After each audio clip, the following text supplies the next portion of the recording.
Hello, ladies and gentlemen, and welcome to the Binge Game of Thrones House of the Dragon 1v1 tournament featuring Rusty and Kitty. I'm here with Skimmy to bring you all the action, and of course, I'm pumped. How are you feeling? I'm feeling really good about this one, Matt. I'm really keen to see these guys go up against one another, or go up against the competition, really, and what should be a really cool fan-driven 1v1. Yeah, it's going to be so much fun. There has been 50 selected contestants who entered over the last couple of weeks, and they get to play against either Rusty or Kitty. 25 for each of them, 25 individual 1v1s, and the winners of those 1v1s, not Rusty or Kitty, get to go on and get to play up against Midbeast as well on his stream at a later date. So keen to see what happens there. Of course, both Rusty and Kitty are going to be using dragon-themed champ skins just to celebrate the launch of Game of Thrones House of the Dragon on Binge, coming out very, very soon. And I can't wait to jump on in. So let's just jump on in and see how these games go. Ladies and gentlemen, it is time to jump on into match number 1. Look at this handsome man in your screen. We got Rusty's games, and his first contestant is going to be Mungo Tribute. He's playing that Silas, and Rusty, he's opted to go for the Tryst. He certainly has. He's opted for the Hail of Blades as well. A rune choice that we don't see too often now in the competitive landscape, right? Everyone going for the lethal tempo, but this is a rune choice which is going to be really, really strong in a laning phase. In a 1v1, right, short, sharp burst up against the Silas that wants to get on top of you. You want to try and utilize that ranged advantage. I guess now is a really good chance to also talk about the rules. In this 1v1 format, it's either first blood, first tower, or 100 CS. So those are your conditions. Looking at this one here, Mac, the Tristana will have a lot of wave pushing ability, right? So Silas or Mungo Tribute is going to be really committed to those all-ins. And he's got that Conqueror as well. So, you know, any elongated trades that they have, then he's definitely going to be coming out on top. So Rusty probably going to be saving that jump away to disengage if he needs to. Of course, both of them with that Ignite very much want to try to go for those all-ins, and we'll see if that happens here. Rusty gets that explosive charge off. Oh, and already pops that Ignite just to try to send Silas packing. It certainly does, right? You know, really get some big damage down nice and early. You know, look to try and trim out a little bit of the sustain coming through from those healing pots. Itemization differences, a bit of sustain on either end, right, with the ARAM exclusive items, but Silas opting for the boots, whereas Rusty's gone for the sword instead, right? He wants a bit more all-in potential, wants that raw damage, wants to utilize his ranged advantage, and I guess he really has the mobility with that rocket jump for the in or the out and the escape plan. So there's the health pack. Both going to look to try and get themselves on top of that one, but it's going to be really interesting to see how Mungo Tribute can look to utilize his two summoners, right? With the Igniting Exhaust to try and take down Rusty. Rusty's got some pretty swift moves, dodging all those skill shots, dodging the chains real easily, actually, and you know, keeping himself nice and healthy. Actually goes for the leap in and gets a decent chunk of damage off again. However, some traded back. Some certainly traded back, but I imagine at this stage, right, Silas is going to be waiting for level 6. You can just see the suffering he has in terms of his wave clear. Rusty can just passively push that with the active, obviously with the explosive charge, but just passively too. In he goes. Going to try and get a really nice trade away, which was phenomenal in that regard, but his wave is going to crash. He's going to have to try and trim this as best as he can without losing too much HP in the process. What do you think the best action is for Mungo here? Like, what's his win condition? Do you think he's just going to be going for these all-ins, or do you think he's going to go for the CS win condition at some point? Oh, absolutely all-ins. He doesn't win on the CS condition, I don't believe, right? Because the Tristana will just have that every day of the week. Yeah. So he's going to have to play aggressively at this. That was his first big opportunity. He held the ultimate. He's hijacked away. But the health difference now, once again, still favors Rusty, and that Ignite is just about to come back up. Oh, yeah. Gets that second attempt with it too. However, Mungo, he's just used both his sums not too long ago, so may have to play it safe for a little while. But the issue is, as you mentioned with the CS, you have a look here. Rusty's already 14 CS in the lead. Of course, has the last hitting capability and just so much more pushing power. But after being zoned off, he's now at that level down. So Mungo may still try to go for the all-in. Rusty with that Ignite could maybe bait him here. Hit him with a couple of emotes to try to make him angry. Absolutely. You're looking to really try and toy with your opponent right now. And this is a great bit of restraint shown by Rusty. He knows he has the range advantage. He knows that the only way he loses this is by stepping up in this wave. He can take as long as he needs, right? He can certainly deal with this wave when it comes in. 2 cannons pushing really, really well, but Silas has not opted for the health pack. He's jumped under turret. That's the Ignite, the explosive shot for sure. He's got no ultimate, but that's a massive chunk again. Maybe a chance. Rusty deciding not to go fully forward. And he's just going to... He's got him right where he wants him, Mac. He's got him in such a good spot. There's just so much damage potential to come through here. And Rusty still is that level down just barely. So we'll see if Mungo decides to go for the all-in. He still has Trist's ult in the back pocket. but we're just at a bit of a stalemate at the moment. Yeah, you're really biding your time right now. Oh, he's jumped onto the turret. He's looking for the kill. Oh! He got it! The first blood underneath the turret. Rusty in such a good spot, but he just couldn't close it out. Oh, hold this L, Rusty, because you've got Carbon up next for that second game. And it looks like Carbon's even gone for the Rengar as well. So going to be a bit of a bush bandit, I'd say. It really is going to be one of these cases, right? We know that Carbon is a very proficient Lee Sin player. That's what Rusty's elected for. This is going to be a pretty high-low game. I'm keen to see how this one plays out. Now, Rusty going for the 3 pots early, Carbon. What's that horn called again? You know, you are a bit of a ARAM proficionado yourself. Yeah, well, once upon a time when Rejuve beat was only 150, I used to call it the Horn Trippy start, just infinite regen. The Guardian's Horn is very strong in that regard, blocks a bit of auto attack damage, gives you a bit of passive regen as well, which we know that Rengar can be very, very good at, especially if he does have that bush control. That's going to be the name of the game in this 1v1. We'll see who makes that first move. It's probably going to be Carbon. Man's gone Exhaust Ignite as well. Rusty with that flash. Not sure if it's for the extra engage or just to play it a little bit more safe. You know, there is always that chance to knock that Rengar back under his tower, maybe take a fight there, try to force something aggressively. But I dare say Carbon, being the jungler that he is, has a whole bunch of experience here on the Rengar. So, as you can see, just playing that bush to his advantage, looking to try to close that gap and get some nice burst damage onto the Lee Sin. But Rusty knows exactly where he's safe and exactly what he has to do here. Yeah, he just has to concede that bush control. Has to concede the push as well. Based on the fact that you have gone for one less combat summoner in that flash, I would imagine he's waiting for level 6 to try and do the insect under the turret and sort of remove you in that way, because Rengar won't have any mobility unless he's near those bushes, right? So I think that's what we're seeing right now, is Carbon just passively pushing the wave in a cheeky little attempt underneath the turret for a bit of poke, but nothing more at this early stage. He's got that level advantage too, you know, keeping Rusty so zoned away from the minions for so long. Definitely working in his favor for the moment, but again, just has so much range coming out of these bushes. Certainly does, and well, we can see that Rusty is just quite comfortably farming this one up underneath his own turret, just out of range for the meantime, but certainly keeping himself in check with a health advantage, right? Wants to be on par with this Rengar as much as he can before level 6 comes around. That's when the all-in potential can be really, really at its highest. Carbon's popped that pot as well, so he has no extra sustain remaining. He does have, you know, one of those regen points. What are they called again? The Guardian's Horn. Ah, there you go. Yep, otherwise, you know, you just proc your Empowered W, and you can, you know, recover a whole host of the burst damage that you just received. Beautiful. We see him now, still biding his time, just back into the bush, one-shot a minion in range. Here we go, there it is! That is the flash kick we anticipated. That's a lot of turret shots underneath the tower. The exhaust, they're burning, they're so slow and they're so crippled. Surely the Sonic Wave is up. Rusty, you've got to land it, and he does! That's first blood. Carbon gets sent hacking. What a play from Rusty, saved the flash for the perfect moment to knock him under tower, and now we've got Rusty up against the big man Honey Thief. I think you know this man. I think I do, yes. Big Poltron himself, another jungler, back-to-back, the star player from the Direwolves, the coach-turned-player.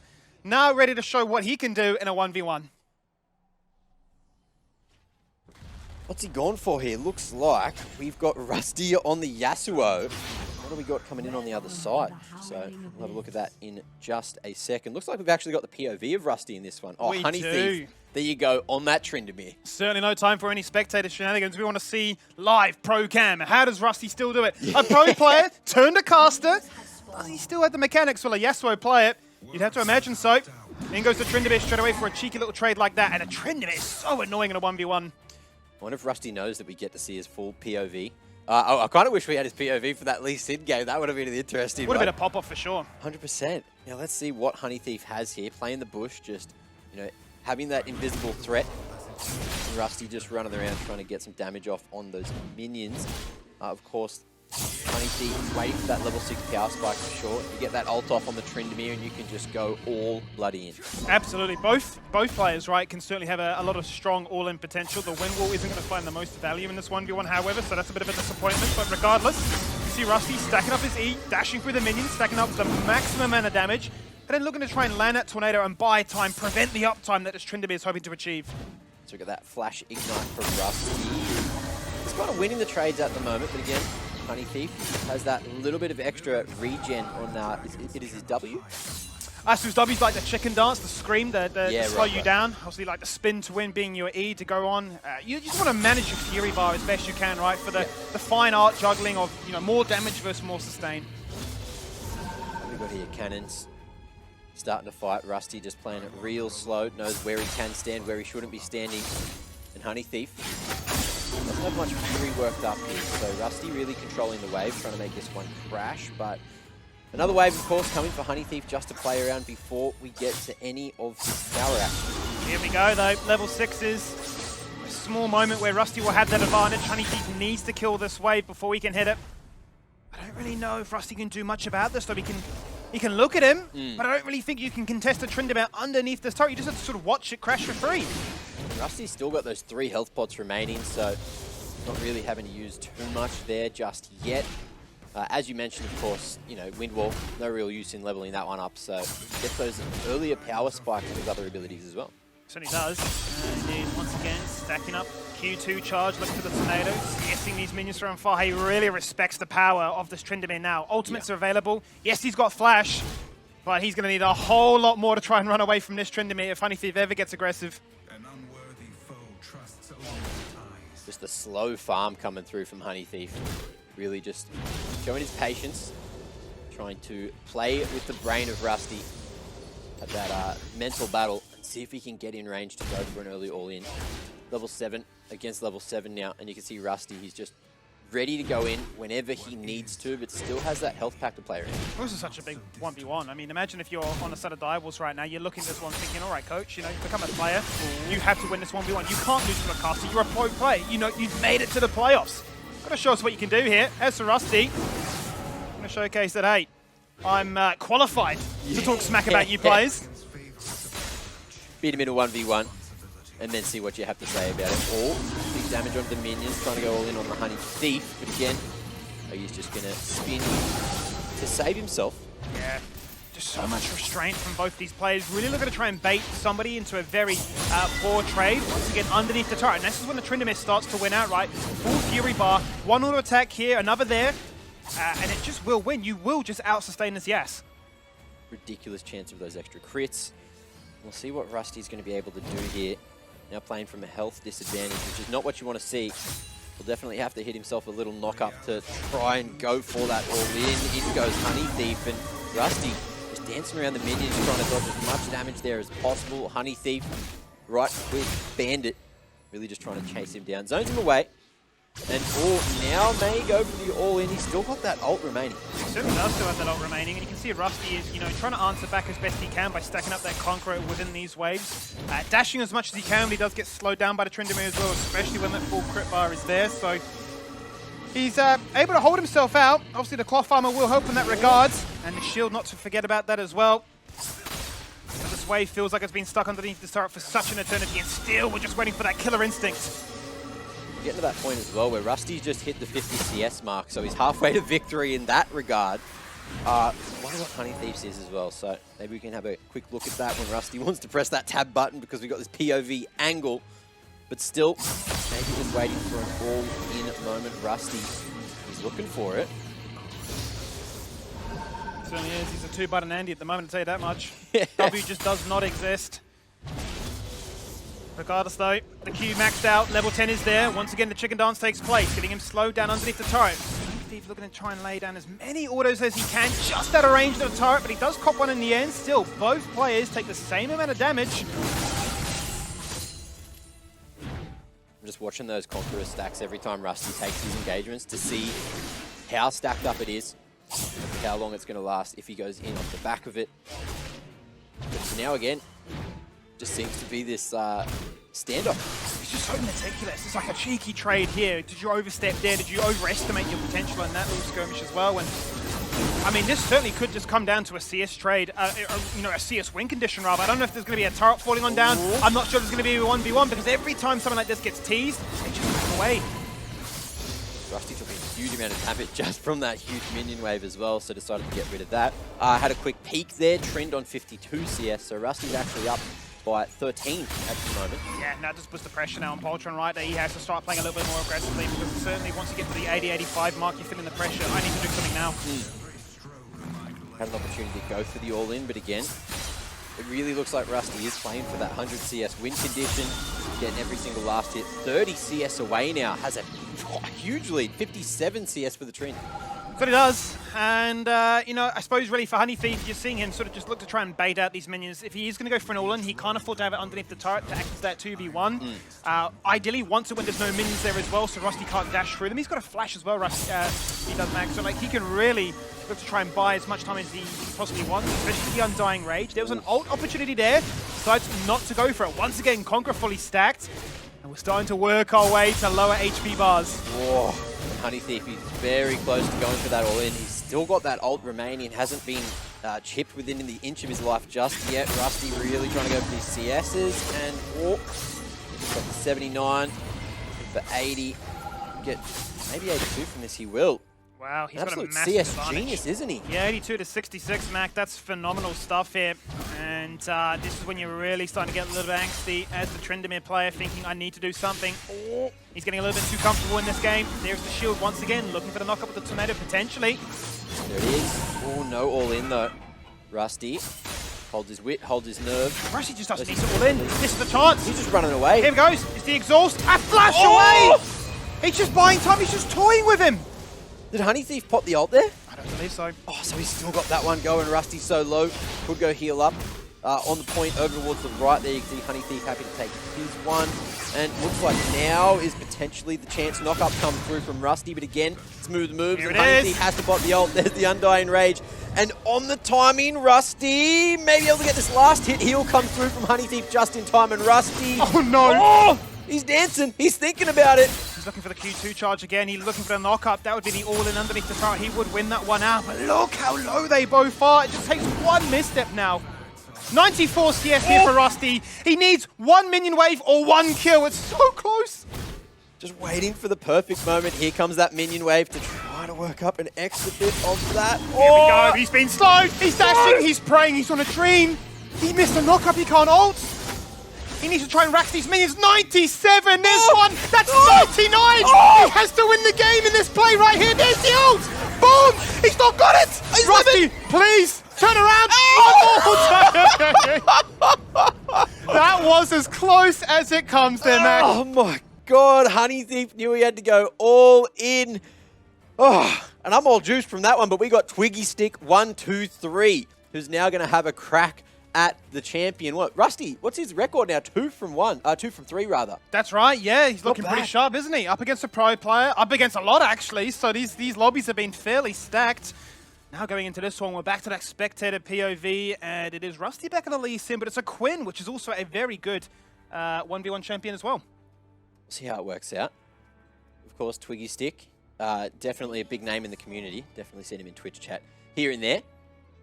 We'll see what he's going to be able to pull out. Again, Rusty, similarly to what we saw on the Lee Sin earlier, he's happy just to play back, knows that he has to hit the trigger at a very certain point to go for those sort of execute plays. Who was it? Carbon that he smacked up earlier, kicked under the tower, got a big chunk of tower damage on that man, and it inevitably got him the W. Certainly did. Both actually electing for the flash here as well. So the outplay potential, as you'd expect from a Lee Sin player, but also from the Quinn, right, to try and dodge out on that combo. Obviously has the vision reveal with his own W on a fairly long cooldown, but can sort of prevent any potential cheese. Be interesting to see. Extra bit of sustain there with the fleet footwork too, so sure. Can play the long game. When I think of Twiggy Stick, I mean, how familiar are we with Pokemon? I look at Twiggy Stick and I think Sudowoodo. Do you remember the Pokemon? I think stick Pokemon. When I think of Twiggy Sticks, I'm thinking of the you know the snacks, Twiggy Sticks. Yes, I'm with you. I'm with you. Yeah, they're there. So what you're basically saying is Twiggy Stick is a bit of a treat. Yeah, absolute treat. Spicy bit of gameplay surely going to come through here. Can't wait to see how his CSing is, because we know Rusty was very close to winning on the CS win condition last game. Yeah, one off. So close. So much tension throughout that one. We'll see if it's going to be a similar affair here, or if it's a much shorter battle. So you can see from the Quinn, every so often, the passive kicks in, Valor, so it empowers your auto attack. There it is right now on the cannon, so you do a lot more burst damage on towards that champion. You do sometimes see a Lethality Quinn come out for a lot of raw poke and harass. Obviously, you've also got your Q, which blinds, and then gives you that Valor restack as well. So you can get some really short, sharp bursts off if you time it quite nicely as the Lee Sin goes in. He tries to do damage. And you take nothing, but he takes a whole lot. You can sneak in an auto attack here and there, right? Look to utilize your range advantage once again. It's always an interesting discussion, right? As to, do you want mobility or do you want that extra bit of damage with a cheeky longsword instead? Just wants to be quick. Doesn't want to give Rusty an inch here in this one. And so far, does have a small but fair CS advantage. But level 6s are here now, and that's when things get exciting. 10 CS lead now coming through from Twiggy Stick 1, 2, 3, and a little bit of extra damage. Rusty unable to trade, but he is just going to play around his tower there. Of course, melee into range matchup, they're never going to be too easy to execute on. You're seeing it there though, Mac. That is your bread and butter as the Quinn, right? Just look, a cheeky auto here and there, weave it in as much as you can, especially now underneath this turret. Deny the heal pack as well. As Rusty's forced to try and CS for this one, punish him, trade him. If you want that minion, you're going to lose turret shots or you're going to lose HP in the process. Let's see how this one goes. Turret's down to 50. Yeah. Oh, wow. I wasn't even paying attention to that one. So maybe we've got that bloody tower win condition here. Twiggy Stick with the range, with the pushing power that Rusty's unable to really stop at the moment. Just doing so much damage to the objective. Nice and early. Still has that 10 CS lead too. So pretty much has everything going in his favor. Oh, knocked under. Instant flash away, and that is the backflip once again. Great sidestep on the Sonic Wave. Twiggy Stick, mate. Absolutely smurfing. That was the win condition there for Rusty. Really well poised. But a flash difference could have been all it took there for the Quinn. He's been jumped upon. He's in trouble. Oh, he's missed another Q. He has the kite. He's blinded for the second. He's backflipped away. The Valor is there. The auto. 1, 2, 3. That's all he needs. That's a very good safeguard as Rusty is down to 70 health. Man's gone straight for that health pack as well. I was thinking there was a world where Twiggy Stick had the extra movement speed, popped another fleet footwork just from kiting around. But Rusty managed to get back to safety. That's phenomenal work, though. Dodging out multiple Qs. Yeah, ridiculously well played there. I feel like on both sides, Twiggy Stick almost managed to make that one work, but then you got Rusty as well, really just clutching it out with a couple of swift ability presses. You can see he knows where the danger zone is. But this is where those boots are really giving Twiggy Stick that advantage, right? He can just close that distance before Rusty can get to the safer pastures. For sure. Yeah, for sure. And they both will have that sustain built into them. But I like the fact that we have not elected for those extra combat summoner choices, right? That the flash actually was a big difference maker there. He took one turret shot, instant flash away, and the win condition was certainly denied there from the Lee Sin. It's another big wave crashing in. And I imagine if you're Rusty right now, you're just biding your time, thinking you're not under too much real threat. Ult's about to come back up, maybe a minute away from this next flash. Turret should still be topped up and healthy, and you probably still have I'd say like a 10-20 CS window. I wonder if Rusty's just going to save that Ignite all the way until his flash is back up as well. He knows he's probably got that some spell advantage for a couple of seconds, so there could be a window. We'll see where Twiggy Stick decides to play, because his positioning's been pretty damn good so far. Getting towards the pointy end now. Level 11 power spikes just around the corner. Yeah, and that second ult charge will be huge, because it's going to be really hard here for the Quinn to try and use her ult. Makes you fast, but does that really matter in a 1v1? You're not going to go back to base. Costs a whole host of mana, dismounts you for a second. Maybe the best way to utilize that is to deny the instant collapse that Lee Sin's looking for, but that's why I've just never seen him mount up for that. See if Rusty wants to go off the back of that, hit the Q1. Can go all the way for the Q2, and all damage not going to be traded back onto Twiggy Stick there. Rusty pops a big old chunk, has another health pack to play around. And we see Twiggy Stick being real. Is this a potential all-in? It's looking like it right now. The Ignite's been used. There we go. Sonic Wave once again. An instant backflip away. That's the pressure point of a Quinn. You feel like you've got the moves, but a Quinn can just answer back. And the flash is just around the corner as well, so Rusty maybe trying to make his way forward, but again, another health pack coming through from Twiggy Stick. He's been saving those for ages because he's just been so pushed up towards Rusty's tower again. All in now. All in time. I mean, Rusty, if he takes his Q, he's a madman. It's Lee Sin syndrome. It's a flash and it's a flash. Oh my god, it's getting so close. There's so much pressure here, Mac. I mean, honestly, you're down 20 CS, your HP's down to 20%, and your turret is super crippled as well. Nothing really going right for Rusty here. He has to try to find some kind of angle, but Twiggy Stick on the Queen, everything just going right for him, and now he's just 24 CS from a W as well. We'll see if he can pull a rabbit out of a hat with this one. It's certainly up against the grain. Big wave about to crash with a very fragile health bar. You want to try and life, so you want to try and self-cast the safeguard and do what you can, but he's gone back in again. He's going to cop another cheeky auto attack with the fleet footwork proc as well. Or tower. And that tower, Oh, I mean, he has to go in. it's gone. Quinn just stealing it away. That is a 1v1 win. He's won by a tower. GG. Rusty gets that first blood, but I think we're calling that on the tower, surely. Rusty, unfortunately, hold this L, my man, but let's see if you can turn that L into 2 Ls, which go kind of like a W, because now he's up against Phantasm. Certainly is, and well, this is a bit of a change of pace, isn't it? We've got an Aurelia up against a volley bear matchup. Volley? Huge difference. Okay.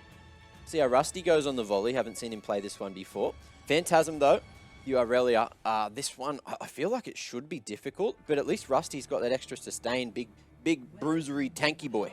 Yeah, obviously going for the press the attack with the flash as well, so wants to try and be as tanky as possible. It has some really strong trading patterns, right? When you get the passive stacked up, the chain lightning will be absolutely clutch. So you can get multiple rotations of your chomp, your W. You're going to have a lot more sustain in this Aurelia. They've opted for the Conqueror, Exhaust, and Ignite. They want that strong all-in. And, you know, potentially if the minion wave suits Blade Surge, a lot of HP to try and answer back to what the volley bear achieves. It'll be interesting as well to see what items they've gone for, because, you know, usually with that Aurelia, you go for something with a bit of extra sustain, a little bit of life steal there as well. Yep, Guardian's Hammer. Yep. But with the Ignite, that's going to certainly cut it down on both sides. So, ooh, refillable pot from Phantasm. I wonder what the theory is there. Does he think he's going back to base? Well, he's not going to be able to refill that one. I'll tell you that much for sure there, Mac. Maybe just needs it for the mana. You are very mana hungry as an Aurelia as well. Doubt he's gone for Presence of Mind, but I mean, he should, quite honestly. You know, Triumph is not going to have any value, and an overheal, well, who really cares about that? So yeah, probably is Presence of Mind, given you are going for the Conqueror route. See what Rusty can do here. Mans has that, press the attack, just to try to get some extra damage when he is trying to stick onto the Aurelia. See how the Aurelia goes as well. What's the power spikes we're looking for here for that Aurelia? I mean, level 6 for sure, absolutely. Obviously, as the volley bear, big HP buffer, you look to try and lay down a lot of damage. You can obviously turn the turret off if you're playing for that as a win condition. You're just looking to see him weaving these auto attacks, constantly keep that chain lightning passive up and active, dodging out in these flawless duets, which is the stun from this Aurelia. Goes the exhaust, the thunder comes down, there's a bit of shield and a bit of damage as well, and it's a massive trade chunk that took literally nothing away. Yeah, Aurelia just put herself in a very odd position. Phantasm, my friend, you may be in trouble here. Rusty knows that he's got the advantage, knows that he can just push this one forward, has another stun coming through, thunder down, gets that extra shield, and just zones Phantasm away. Goes back for a couple of last hits as well. There's that level 6 power spike, and Aurelia trying to go for the all-in, but at the same time, Rusty, he's happy to fight fire with fire here. He certainly is. Oh! It's just done. It's just absolutely done as easy as that. I mean, phenomenal work there from Rusty. It's just a battle of 2 passives, 2 ultimates, and that one big trade really set the tone. Just dunks on him. And we say, see you later, the Phantasm. Rusty with another W, and he's looking for yet another. How are we going to say this name? Lysaia? Lysaia, yeah. I mean, what a phenomenal name and a phenomenal champion you've locked in here. Christmas Draven. Ooh. Here we go. Santa Claus is coming to town. Surely. Got Rusty on the Trist as well. Back to a bit of ADC against ADC action coming through. It's going to be a bit of ADC action. And, you know, Tristana and Draven are 2 champions that certainly can be played as a 1v1. You can see it every so often in a Summoner's Rift game. Play it in the top lane, perhaps. Also, we know we've seen it in the mid lane as well with the Tristana. And, yeah, Halo Blades once again from the Tristana makes sense. But the weird thing for me is that Draven's opted for press the attack. Obviously, you can literally play anything you want on a Draven.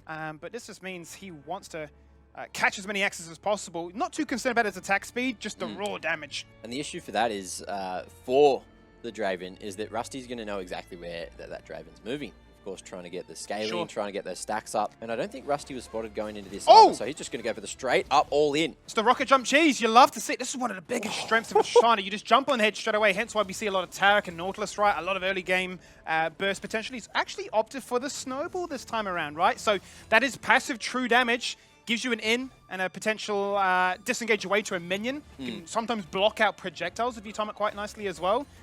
So a bit of skill expression, obviously unique to the 1v1 in the Howling Abyss, but you're just going to see this on cooldown, right? Halo Blades, that comes on cooldown, jump in, rocket on your head. You've been exhausted, but he's still winning out in this trade. Oh my god, that's close. Rusty even just barely missed that snowball, which he's decided to pick up as well.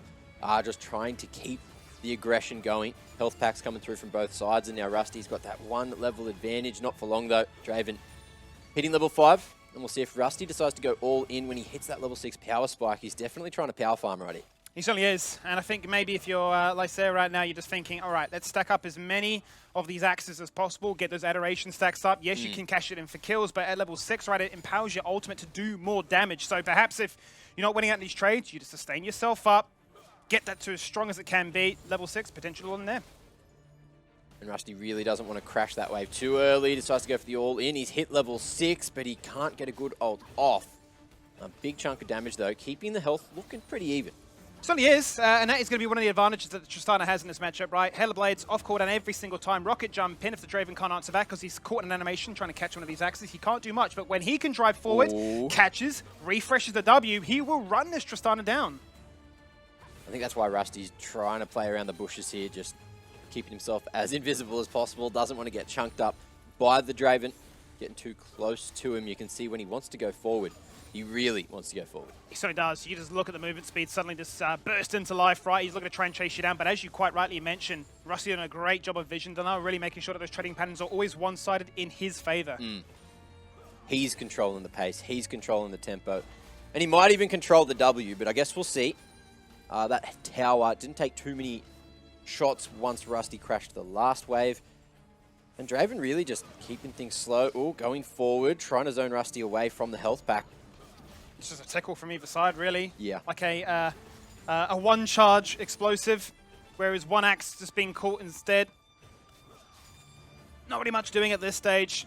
But I'd imagine that, yeah, both of these guys are looking to try and farm up a Storm. But this is, once again, one of the big advantages of a Tristana is you will always have push potential. So if the Draven never engages you, you will just crash waves and take this turret. But the little detonation off on the tower. Didn't get too many extra attacks, though, because he was really worried about the Draven running towards him there. You can see that health now starting to favor Draven. And he's really getting those stacks up. Towards level 9 now, and just running in on the backside. Ace is running at him. He says, I got exhaust, I got ignite. You do not win in this 1v1. There's the flash. Away. And there's the whirling death to do just that. Lycia, well done. Sorry, Rusty. Here's another L. You know, put that with your other one, and maybe you'll turn that into a W, like I said. But now you've got Bruce Buffer on the menu. We'll see how you do against this man. Rusty on the Diana, my man. Oh, tell me about this Diana pick, mate. You must be absolutely stoked. Well, it's very all-in, right? So I'm hoping we get to see that from Rusty. However, Arcane Comet going on that? I don't know about this one. It's probably some kind of 1v1 build. Probably pretty proficient in a 1v1, right? Constantly chucking out your Q, just poking him down from afar before you do go for the all-in. I guess it makes sense in that regard. And should be able to, keep some decent spacing as well. Although, Diana still is that melee champ, even though you have the range on the Q.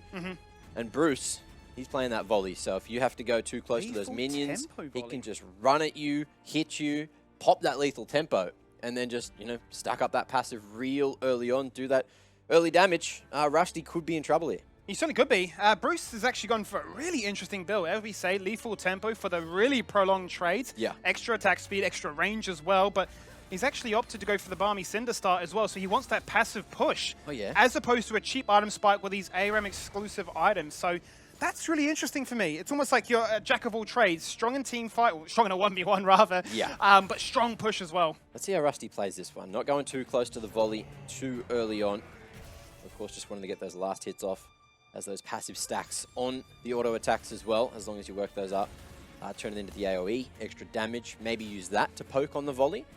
That could be the approach you want to be taking here, but at the same time, don't want to go all in too early. Volley with that shield coming through from the Thunder can be dangerous. There's that stun, and look, the trade already being won by Volley, but Rusty, he's not going to back down. Goes for the health pack, goes all in with the Q, with the E, and sends Volley a little bit further away.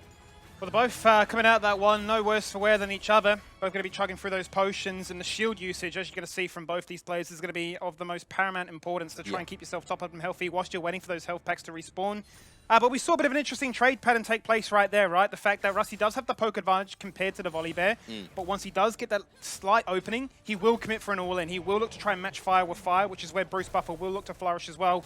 These are the cheeky pokes you're seeing, and that's when he is taking the advantage. And then every time that Thunder's called down, you can see Rusty just go in the opposite direction, letting that shield wear down, and really just poking with the Arcane Comet, with the Q. Rusty, we didn't see that. We didn't see that. Angry B emote is absolute perfect emote. He's altered nothing. It happens to the best of us, mate. It happens. Bit of a mispress. It's all right. It's all right. You're using a great skin, so we kind of missed it anyway, right? But look, this poke game is really being won by him, so he doesn't even need that ult. And look, they still have every summoner available, right? Rusty's really working him thin. Going to be upset, obviously, that the ult was burnt, but still in a prime position to try and take this game. Again, this poke, there's not too much Bruce can do about it. I think he has to think about going for that all-in. Now he's got that ult up, get a nice little E-off, and try to keep the distance close with the Diana. Yeah. This has to be a big moment for Bruce Buffer, right? Knowing that the Diana ult is down, this is your best chance of trying to win this game out. You want to try and stack up your passive on these minion waves. And maybe it is just a flash bear stun into an ultimate as much as you can and say, before you poke me down again, and before you have your all-in window, I've got that slight advantage. I think it'll also be really about, for Bruce, you know, weaving those autos in between the abilities, trying to get that passive going. So even if Diana starts to run away, you can still hit those minions and try to get the Chain Lightning to connect and elongate those traits. Now, I'm a little bit worried for Rusty because...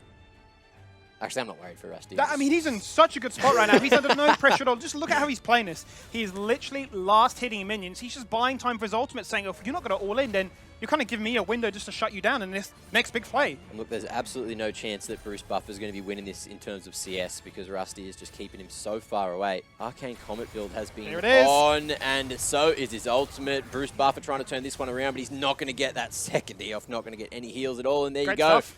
And now it's time for Corvi to step up to the plate. Big Corvi, welcome to the Rift, brother. Let's see what you got. Let's see what you're made of. Actually opting for a Lucian. Love to see a Lucian in a 1v1. Great champion. Yeah, and Rusty, again with the Yasuo, at least has the wind wall to use now. It will do indeed, exactly right. Block out a lot of these skill shots. Obviously the culling, the big ultimate all-in is going to be a great usage of that, but this is one of these really, really scary 1v1s because either side can take it. It's a lot of skill expression. Well, last time we saw Rusty picking up the Yas earlier on, that was a very, very long game, very intense one, up against Honey Thief. And I'm wondering if we're going to see the same thing or if Corvi's just going to walk into a trade that he's going to lose. Yeah, he face shook the bush and regrets it instantly. Yeah. That's a bit of hindsight right there. Opting for very similar starts though, right? They don't need boots. They're very mobile with their design, their champion kit anyway, so it's all about getting as much damage as possible. Rusty going for the attack speed, just trying to even it up and get himself towards being able to do some of those Yasuo combos. And good dash. Even with the level disadvantage, he's happy just to take these fights. Yeah, you're going to see it. It's going to be looking for some very short, sharp bursts as the Lucian, right? Looking to try and utilize your passive every single time. Ideally onto the Yasuo as opposed to yourself. Yes, can control the wave like you can see here and always threaten the all-in with cheeky knockups. Just poking her ass, and now we're seeing the wind will actually find that value.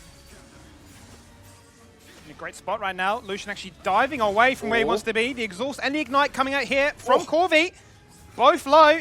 Grievous Wounds just times out as the heal goes in. I think Rusty just snuck himself in. Yeah, I thought he got a little bit of health back there. Oh, hits the Q1. But he's not level 6 yet to go for the ult. So, see if he can make his way forward. Level 6 is going to be so dicey now as Lucian, right? You're just constantly copying all this attention. Once this wave crashes, you're probably 6, maybe not too far off. Rusty's poke game's so good with the Qs as well.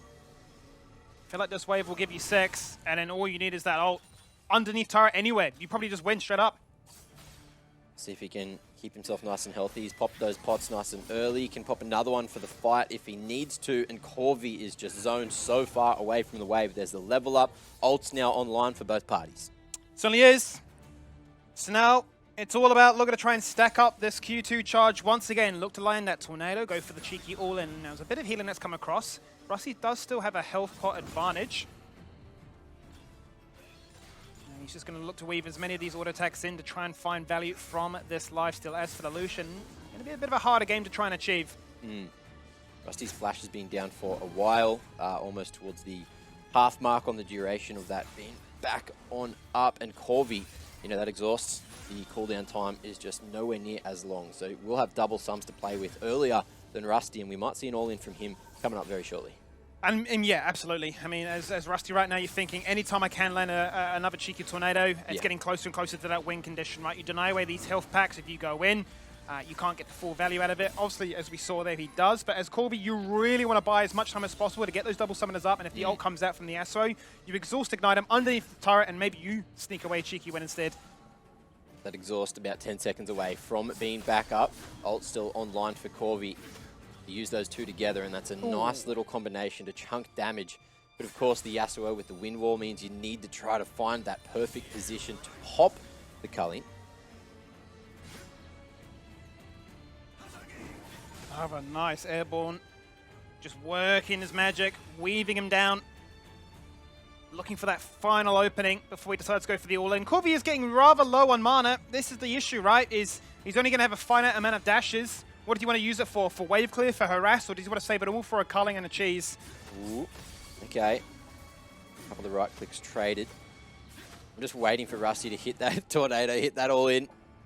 He's letting the wave come towards him, though, because he knows the only way Lucian wins this is double summoners underneath his own turret to try and take away that kill. So he's letting it come to him, and he's saying, you have to push aggressively, but then you've got to run all this way back. It's such a good spot for the ass. Oh, there's a little bit of time, little bit of an angle to play around. Wind wall down, Culling is popped, but at the same time, Rusty just so mobile there on the Yasuo means that he's just wasted that Culling. Corby now in a very rough position, but the trades kind of favouring Corby considering he didn't have the health advantage at the start of this trade. Absolutely. I mean, it looked really bad at the start of that trade for the Lucian, but he's managed to salvage something out of it, gets a health back as well, still holds onto his exhaust. Great dash away from another tornado. Now finding the advantage with that range with the double tap as well. All of a sudden, we're looking at a Lucian that has twice the health of the Yas right now. Q's there. Maybe Rusty's looking for a cheeky all-in, but it just feels like a dangerous, dangerous idea right now. Wave stacked up, having a quick check of that CS. Rusty's up by 11, make it 12, and it's halfway to the CS win condition. It certainly is. I would be very surprised, though, if this game was to be settled by CS. Ooh. Good trade again. This is where it gets rough, right? Because the Lucian now has no mana. So, as strong as he is when he can be a spell slinger, he's going to be looking to try and rely on his health packs as much as possible. And there's the exhaust to try and deny the last breath, finding its value. An instant flash away from Rusty. He's copped an ignite. It's a fadeaway trade. That's his parting present. But they're both still low. A dangerous, dangerous angle there, but Rusty takes it and chunks that Lucian right back down. There's health packs for both sides to heal on back up. I think Rusty actually had 2 as well, so you can see he's gone back to half health. A little bit coming through from Corby as well. Now Rusty will have that slight advantage, but he's got no sums left. And Corby, he's almost got that ignite back up. Certainly does. And he's got that mana back from the health back as well, which is so, so important for him, so he can continue to be very, very annoying. But another tornado. Rogan flying about. He's going to continue to be a thorn in his backside. Needs to get that level 11, though. Big time now for these ultimates to be even stronger. Ooh. Rusty's ult's not quite back up, so hits that Q2, but there's no follow-up. Just uses it as that poke wind wall as well to farm nice and safely there. What do we got from Corby? Means it almost 60 CS. He's looking to get it through here. Ooh, Big damage. Oh, even with the minions hitting him, he's looking to take that trade. I know, crazy man. He just said, I don't care about these minions. I will just ult the wave as well now. Oh. The ult really doing not much in this trade here, Mac. Wastes a lot of that mana as well just by doing so. So really just trying to play around the tower. I guess that's the thing about the Yas, right? You don't have that mana to worry about, so for sure. You kind of have more sustain in these 1v1s. Whereas the Yasuo, you mean you just go with the flow, bro? You mean you just looking to try and dash all over the show, right? Manaless champions, the bane of some players' existence, energy, whatever it may be, fury, rage. It's all there. Shout out to Shyvana. Certainly shout out to Shyvana. Oh, knock up. No follow-up. Rusty didn't want to go under the tower for this one. I mean, it's his game to lose now, Mac. I mean, he's up by such a substantial amount in terms of CS. Yeah. I didn't think it would go to a CS win condition, but I mean, based on how Corby looks to try and play this one up with the exhaust about to come off cooldown, it certainly could. Win's a win, no matter what condition you hit. And with these ignites up, maybe there's a chance for a good trade, but as you mentioned, the exhaust is there for Corby now, who really just wants to try to chunk away at the Yasuo. He's going to do what he can underneath the start to try and farm this wave. 11 CS left for Rusty if he wants to go for that win condition. That's 2 more minion waves. It's certainly not far away. It's not far-fetched either. Pressure really is now on the Lucian to make something happen, but it's going to be so hard as a range champion running into a Yasuo, inviting, well, you either win with a kill or with a CS. Colleen. About 10 seconds left on that cooldown. We'll see if Corby tries to play around it. Airborne. The knock-up was there. No follow-up from Rusty. He's really just leaning on this CS win condition now. Here comes the wave. That could just win it for him. You just kill all those minions, you've won the game as Rusty right now. It's do or die as the Lucian. What are you made of, Corby? Colleen's up. Exhaust is there. He has to go all in now. Big chunk of damage taken out of Rusty and pushing forward. There's the Colleen. Rusty flashes away.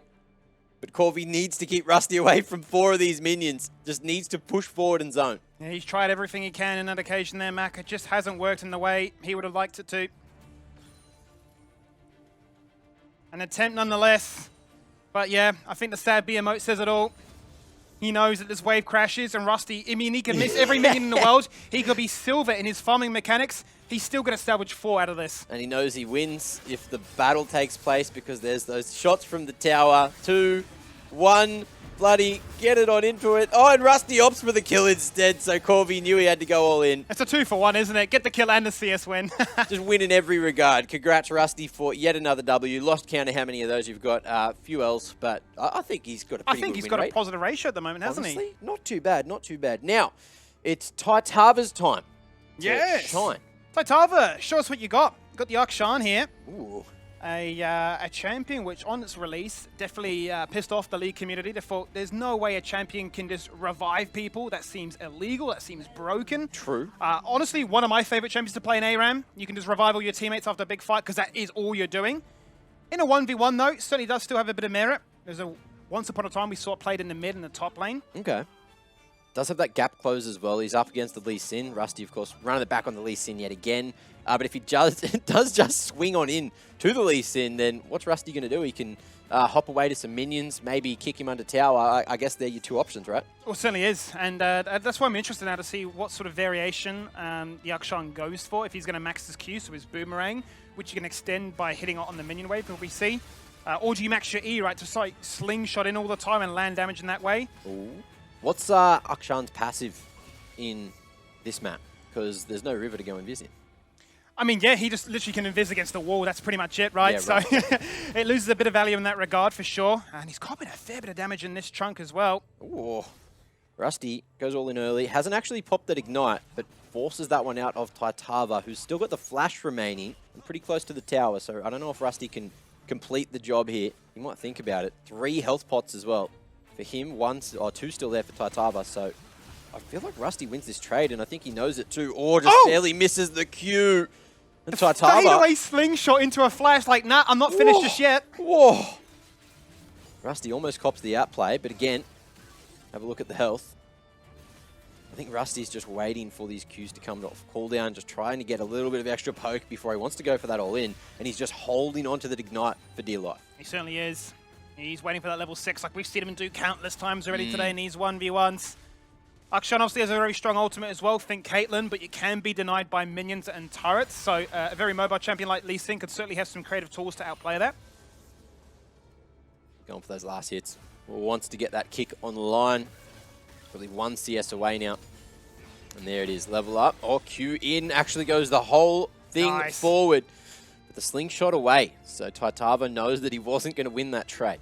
And he just has no flash, right, Rusty? Otherwise, we would have seen that textbook play. Flash underneath the turret, you've attacked me once, so you're going to have turret aggro, and you're gone for, right? The fact that Tytava had also had no flash, so there was certainly a window there, but maybe we're just going to farm up a storm once again and wait for those big ultimate, or big flash cooldowns.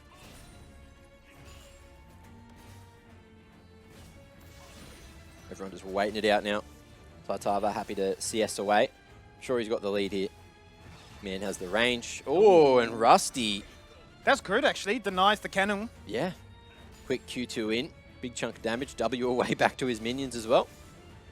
So just playing around those cooldowns very nicely indeed. Akshan's an interesting champion as well, right? Because the passive, like, you can attack once and stutter step yourself to get a burst of movement speed. Otherwise, you attack twice and then you hit out your Q or any ability. Instant proc the press the attack for the amplified damage, but also get a bit of a shield too. So there's some interesting combos you can do with a champion. You wouldn't think auto attacks or right clicking was that exciting, but it certainly can be. See what Rusty opts to do here. Just for the old barrier real quick, just to have some extra sustain, and he's going to look to maybe try and bait Akshan in with that health pack. Not going to force him forward. And has so much health to play with here. If he can find an angle, Akshan could be in trouble. Certainly could be. You know, Flash not too far away for either respective party now. Would love to see the Akshan actually ult once this wave is gone, because you're far away from the turret. You don't have a minion wave to block it. But he denied the vision in the bush, which is great work. These health pots still fully stocked for both sides as well. Going to play the long game, holding on to those. Rusty. Looks a bit of damage there from the boomerang. Yeah, big push once again, right? The fact that an Akshan will outpush you in that regard. Tytava doing great work here so far. Flash, agonizingly close to being up and available in a prime position to utilize it, Mac. Ooh, okay. Tower win condition. Tytava knows. Can definitely play for that one. Gets the tower down to about half. Oh, and knocked under. There's the flash. There's the kick. And playing on those cooldowns, but Tytava survives to tell the tale, has a couple of health packs, and has used all those health pots now as well. So he burned everything to stay alive. I mean, either party actually burned everything. Still, yeah. Tytava has the ignite if you can find a window to try and go back in before Rusty's cooldowns are back up once more. But that was scary, to say the least. Copped a lot of damage. Yeah. Rusty feeling pretty good with himself, but again has no sums to play around, whereas Tytava still has that ignite to pop. We'll see if Rusty's tracking that one, but he's looking more so at just hitting these skill shots, hitting these Qs, and zoning Tytava away. You can see just how he's playing in the lane now. Threads the needle to land the Sonic Wave. Goes in as well.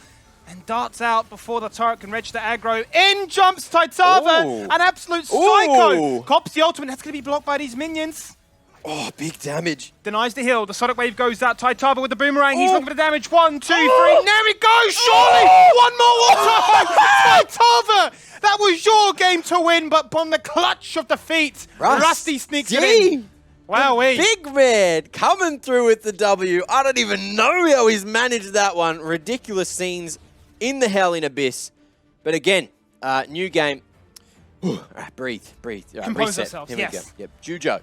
Jujo up against Rusty. Let's see how this one goes. Rusty running it back on the Yas again. He's been enjoying the Yas today. He has been a great 1v1 champion, right? Thankfully for him, this game will not facilitate the ability to power spike at 0-10, right? Only once. So he has to be a victim to another Tryndamere, also a very formidable opponent. And we'll get to see if this one is a much more explosive occasion, right? We saw the matchup up against Poltron. That went down to 99 CS before a fight really fully took place. I think Poltron doesn't strike me as too big of a Tryndamere player, though. We could have Jujo, who could just be that Trynd one trick. You never know. Could be the king of O's. Yep. Rusty as well, again in this melee matchup, means he doesn't have to level that wind wall. Gets those Q and E power spikes nice and early with the higher levels. And looks like he might just be a little bit more aggressive than what we saw last time. Trying to take a fight before Trynd hits that level 6 power spike. Certainly could be the case. Big difference to me is Judo's gone for the Ghost and Ignite. Wants as much movement speed as possible, land as much damage as possible, right? So not going to be as reliant now on his spin to win. Can certainly remain at full fury. And Rusty's got that flash this time. Did he have? I swear he had the exhaust. He did last time. No, yeah, he did have a flash last time. He did? Okay. Yeah, it was just full mobility. Do as much as you can to run away.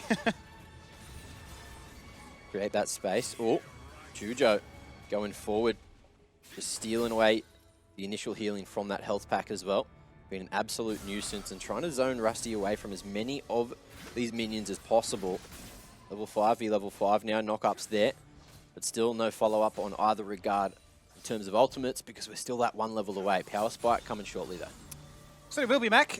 And once this menu wave has been answered to, then we should still be in a very even CS affair. So no major CS differences, okay? Couple lost underneath the turret, no drama. Fighting for level 6 though, for sure. And there it is. Level 6 comes through. Oh, big read coming through there with the Q2. Again, Rusty's been pretty damn good at hitting these tornadoes. He's not too bad, eh? Certainly one of the cool guys that don't look at explosions, the old fadeaway tornado left, right, and center. Yeah. And he's got his ult on the line now as well. Health pack down behind the tower. But Jujo's got 2 of his own. Just working up the Fury, getting those crits online. Just trying to be an absolute nuisance, looking to push up a Storm. I wonder if he's going to opt to go the Undying Rage early here. We saw Honey Thief actually hold on to that for a very, very good amount of time before. So, and this time Jujo's actually up in the CS. We didn't see that coming through from Poltron earlier. No, we didn't. Yeah, and I mean, it's such an interesting matchup for me, right? Because it really does feel like a game of chess as to, do you turn your back for 1 second to get slowed down by the Tryndamere shout, or do you misread how Rusty's posturing himself to get knocked up by that tornado, right? So there's going to be these small windows where you can weave in a bit of damage. Once again, there's a great example. I want to see, as the day goes on as well, just how Rusty's endurance holds up too. Because you've got to remember, he's playing these 25 1v1s back to back to back to back to back to back to back to back. It's a lot of backs. A lot of backs. Certainly is. A lot of games. A lot of games. A lot of action. Easy to be a contestant to rock up and say, all right, I'll have a crack at the best. Yeah. It's that kind of thing, right? Do you think, you know, playing the games back to back and so many of them is actually good for you because you're warmed up the whole time? Or does it really just, you know, test your patience, test your mental fortitude? I think a lot of hours in, though. Certainly the mental fortitude would play a factor. He has been a pro player, though, so I'm sure he's looking to unlock that core memory from many years ago. Of course, of course. Get those fingers nice and warmed up. Press those buttons real good. Ooh. Now he's got that health disadvantage. I'm thinking Jujo, he's getting a couple of right clicks in. Happy to take that tower shot. Just being an absolute nuisance. Big crit. That's a chunk. And a trade favoring Jujo again. If he can close this distance, maybe there's a world where he goes and pops this ult. Has that, you know, extra little bit of sustain there as well. Yeah. He's just been such a menace, though, Mac, of just retaining his Fury bar for the utmost length that it can be to do those cheeky auto-attack trades. Consume it only when necessary.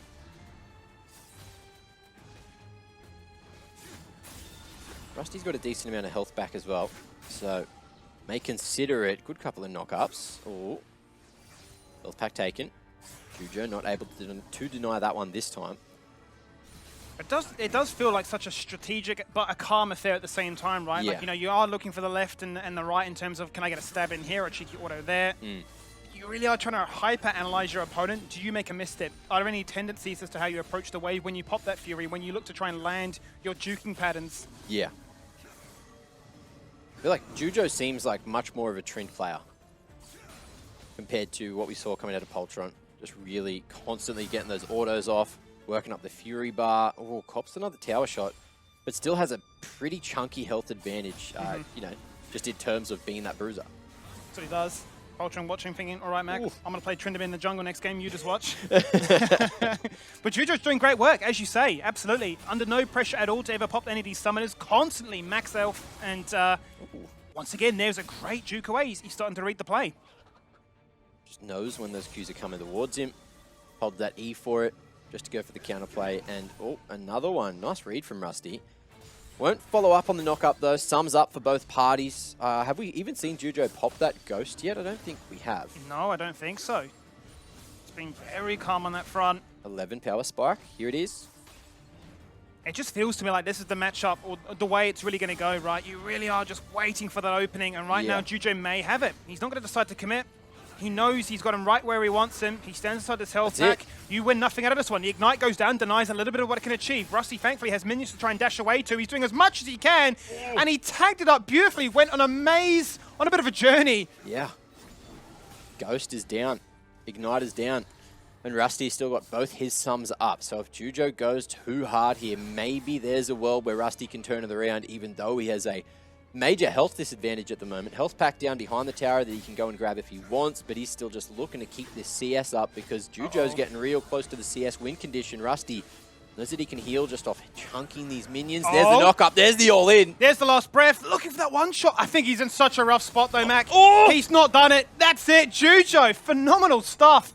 Played the long con and got handily rewarded for it. And there you go. Rusty knew that things were not going right, and now he's got Tron the Pom. That's a familiar name. That is a familiar name. Welcome back, Big Dog, from the top lane of Mammoth.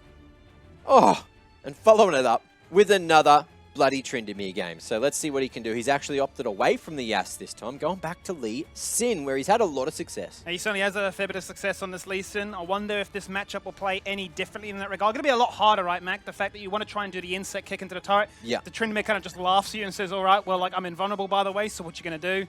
But you can see the frustration on Rusty's face, right? Back-to-back games on these tournaments. He's had enough. Give me something different. He just wants some variety. Variety, of course, the spice of life. Now let's see what he's going to be able to do against our old mate, Tron the Pomp.